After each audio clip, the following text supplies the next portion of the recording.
지난해 우리나라는 기록을 시작한 이래 가장 뜨거운 여름이었습니다.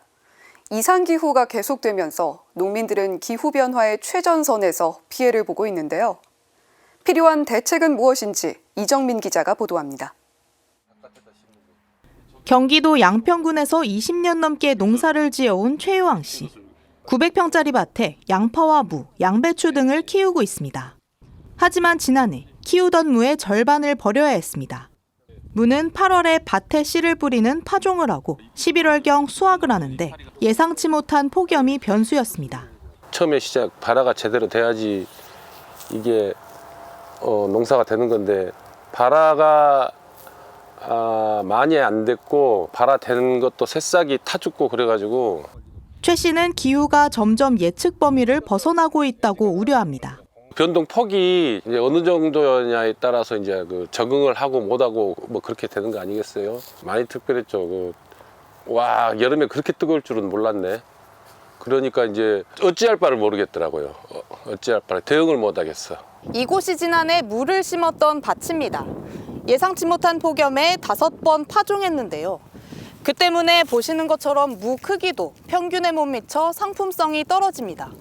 실제로 지난해 우리나라 여름은 기상 관측이 시작된 이후 가장 더운 해로 기록됐습니다. 이상기후에 따른 농작물 피해 정도도 1년 새 3배 가까이 증가했습니다. 해마다 같은 문제가 반복되지만 급변하는 기후에 대한 대책을 내놓긴 어려운 상황입니다. 전문가들은 급변하는 기후변화에 적응을 해나가는 것이 필요하다고 말합니다. 면적 측면에서는 재배 면적 확보를 좀 신규로 주산지 이외해야 될 필요성이 있을 것이고 또 뭐 품종 개발 같은 것도 이제 뭐 고온이나 저온 같은 이런데 좀 적응할 수 있는 그런 뭐 품종 개발도 필요할 거고요.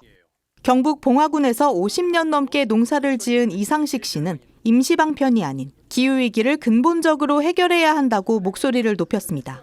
농정당국에서 이 기후위기에 대한 중장기적 전망을 내놓고 그리고 그 전망에 맞게끔 중장기적 정책을 수립을 하고 이 씨는 탄소 배출을 줄이는 유기농업에 대한 지원을 대안으로 제시했습니다. 일정 부분만이라도 점진적으로 이렇게 농부들이 기댈 수 있는 언덕만 대주면은 정부 정책이 그러면은 친환경 농업할 농부들도 용기를 갖고 좀 늘어날 수가 있고 그리고 그 늘어나는 추세만큼 환경이 더 좋아지겠죠. 기후위기는 평생 농사를 지은 농민들의 생계를 위협하고 있습니다.